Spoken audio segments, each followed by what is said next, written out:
Ibihe byiza abakunzi ba Dr Shangazi, ni wa mwanya wacu, wa mwanya twiharira nk'abakunzi ba Dr Shangazi, nk'abakunzi abakuze, abato n'abakuru, muze tuganire, bamwe bategura kurushinga, namwe barushinze, muze tuganire ku bintu bikeya cyane uyu munsi dukeneye kumva, tukamenya n'igihe bikorerwa n'igihe biberaho, tukamenya n'amoko yabyo. Abadamu cyangwa se abakobwa nimuze tuganire ku moko y'imboro abakobwa cyangwa abadamu bakunda. Hari ibintu byinshi twebwe tutazi ukavuga ati ni ndende, ni ngufiya, ariko mwebwe ubwanyu uyu munsi ndagira ngo mutere agatebe tuganire kuri iki kintu. Ubundi musobanukirwe mujye mureba ku bagabo banyu muvuga ati umugabo wanjye afite ubwoko ubu n'ubu. Ubundi muze muri comment mumbwira ati njye nasanze bimeze gutya. Birashoboka rero ko ari ubwa mbere uhuye na Dr Shangazi, kora subscribe, like, kore no kukazogera ujye ubona suggestion ya buri kanya uko turi kuri ikiganiro. Iki kiganiro ni inyamibwa, ni ingenzi mu buzima bwawe, birashoboka ko cyagufasha kubaka, birashoboka ko cyakutuma umenya uko zubakwa. Zubakwa kwinshi rero, reka twiganirire uyu munsi ku moko y'imboro abakobwa bakunda. Imboro ngufiya y'igice yitwaga nyabuniga kubera ubugufi bwayo ntiyashoboraga gucugita no gucumita. Indi mboro yitwaga intiritiri cyangwa urubinga, ni imboro iri mu rugero buri mugabo yifuza, itari ngufi cyane ntibe ndende cyane, yashimishaga umugore. Hari n'iyitwaga rugozi, banayitaga kandi imborozi, umushohera cyangwa umushoha. Izi zose hano niho tugiye kuziganirira mukagenda muzimenya, babwira urutonde rwazo kuko ntabwo ari nkeya, ni nyinshi nk'uko mubizi. Ahangaha ndagenda nkava imuzi n'umuzingo nkababwira ibintu byose uko bimeze. Hari n'iyitwaga rwogamabondo, inkuramu cyangwa se inkuramura, ishobora gukuramo umura.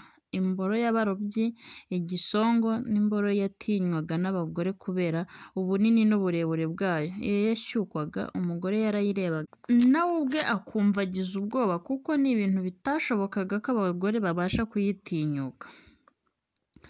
Mama wambyariye, iyo yashyukwaga umugore yarayirebaga akiheba ati mama wambyariye iki. Iyo umugabo yayicumitaga umugore yarizwaga n'ububabare kuko ngo aba ari ndende ku buryo irengaho igituba kigarukira.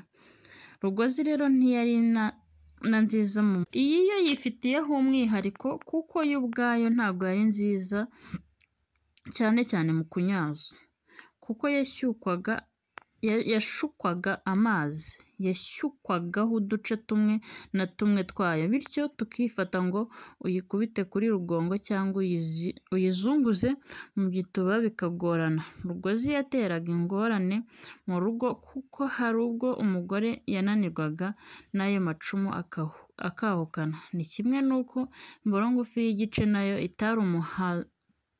itamuhazaga, yashoboraga gutuma afata utwe akitahira. Abagabo bagira imboro zitandukanye, indende, ingufi n'iki, ariko umunsi ndabasobanura byose. Abagabo bagira imboro z'indengakamere n'utuboro duto bababazwa kenshi n'ibi bintu ngiye kubabwira bikurikira. Abagabo bagira imboro z'indengakamere n'utuboro duto babaga bazwiho ibi bikurikira. Babaga bazwi n'abagore, bityo bikagorana kubona uwababera umugore hakurikijwe ubunini bwayo. Hari imboro zitwaga imbundi, imboro y'igikuri, imbumburi, imboro y'ubunini bugereranyije, inzibazutu, imboro ibyibushye cyane ku buryo bisaba gutsindagira cyane kugira ngo yinjire mu gituba, kimwe na rugozi twavuze hejuru. Inzibazutu nayo yababazaga umugore kandi yashoboraga gutuma yahukana. Tukiva ku by'imboro, dore icyo ubushakashatsi buvuga ku bipimo by'imboro. Nubwo uburebure bw'igitsina cy'umugabo cyafashe umurego bungana na santimetero 10 cyangwa se santimetero 20, uburebure bw'igitsina kitafashe umurego bungana na santimetero 7 kugeza kuri santimetero 15. Abagabo cyangwa abasore bafite ibitsina bidafite nibura santimetero 7 z'uburebure iyo cyafashe umurego, abo bafatwa nk'abafite uburwayi bw'ubukure bw'igitsina. Ku bijyanye n'umuzenguruko w'igitsina cy'umugabo, ubushakashatsi bwagaragaje ko umusore mukuru cyangwa umugabo igitsina cye kigira umuzenguruko ungana na santimetero 3.8 ugereranyije icyo cyafashe umurego. Ubusanzwe uburebure bw'igitsina cy'umugabo bwiyongera bitewe n'ibintu byinshi harimo ibituruka mu muryango we, amatembabuzi aba mu mubiri w'umuntu atera imikurire y'imyanya ndangagitsina cyangwa imikurire y'umubiri muri rusange. Hari n'abemeza ko uburebure bw'igitsina cy'umugabo bushobora kugenwa n'imirire ye. Ntawakwirengagiza ariko ko hari n'indwara zituma habaho kudakura kw'imyanya ndangagitsina. Ubu ni ubushakashatsi bwagiye bukorwa n'abahanga batandukanye. Njyewe nka Dr Shangazi uyu munsi naje kubaganirizaho. Ariko se twebwe ubwacu ibi bintu turabizi? Aya moko yayo wowe usanze ufite yayo? Twandikire muri comment tubwire ati se njye ko mfite imeze gutya nayikoresha gute? Kambikubwire nabyo. Iyo umusore cyangwa y'umugabo, abagabo n'abasore benshi bakunze kwireba bakibaza niba ibitsina byabo bitaba ari bigufi bikabije bagereranyije n'abo baba barabonye. Ariko umusore aramutse ari muri ibi bipimo twabanje kuvuga hejuru nta kibazo yakagombye kugira. Ibi bipimo ni ibyabonywe mu bushakashatsi bwinshi bwagiye bukorwa kandi bugakorerwa ku bagabo bagera ku 1000, bitavuze ko hataboneka ababirengeje cyangwa ababiri munsi. Hari indi mboro yitwa impare. Iyi mpare ariko abantu benshi barayizi. Iyi ni imwe mu mboro zikunze kuvugwa hano hanze kugeza n'aho tuzizi. Ni imboro imeze nk'isiramuye ariko akaba ariko umuntu yavutse.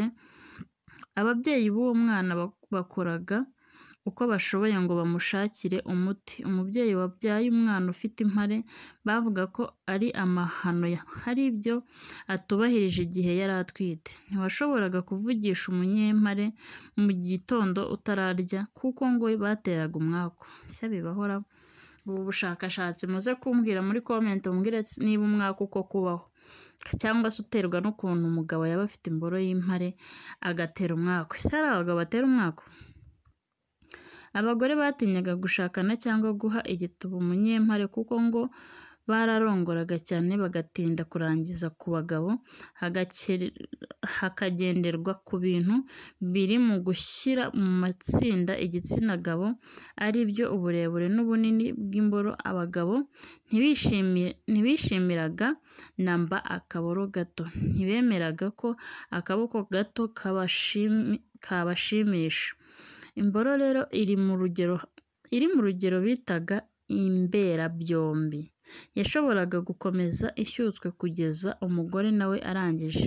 Abahanga bemeza ko imboro yo ariyo yose y'umugabo udafite ubundi burwayi yashimishaga umugore, kuko ubunini bw'imboro bidasobanura gushimisha umugabo, kuko igituba cyumva uburyohe cyane mu gihe wowe ubwawe wagihaye umwanya. Iyo wamaze guha umwanya ibintu byose kirabyumva, cyane cyane muri 1/3 by'umwinjiriro w'igituba. Abagore ntabwo murasobanukirwa ko igituba cyanyu gifite amaparite. Iyo umaze gutangira kumva ko ugenda ubishaka, hari ukuntu umuntu agenda yinjizamo gake, akinjiza umutwe akageramo hagati, agashyita hagati akakwima koko kugeraho nawe wumva ubikeneye. Iyo umaze kumva rero ko ibyo bintu bikeneye, ufata umwanya uwo mugabo wawe ukamufasha paka igeze nibura muri 1/3, nibwo kenshi umugore aba ageze muri mudu yo kumva ko akeneye kurongorwa. Ntimucikwe rero kwa Dr Shangazi, muze kunyandikira mumbwire ngo ejo tuzaganire kuri iki cyangwa iki. Mumbwire imbogamizi, ikiganiro kiragenda neza cyane kigenda neza, mumbwire impinduka z'uko mubyumva kugeza ubwo mwebwe muzaba mwumva ko mbaha ibintu bizima. Munyandikire mumbwire ati Dr Shangazi hindura iki cyangwa se bikore gutya, bizajya bidufasha kumenyana no kuganira tukabaha ibyo mukunda ntimugategereze ko twe tubaha ibyo twishakiye. Mutwandikire mutubwire ibyo mukunda tubibahere ku gihe. Imana ibarinde bakunzi.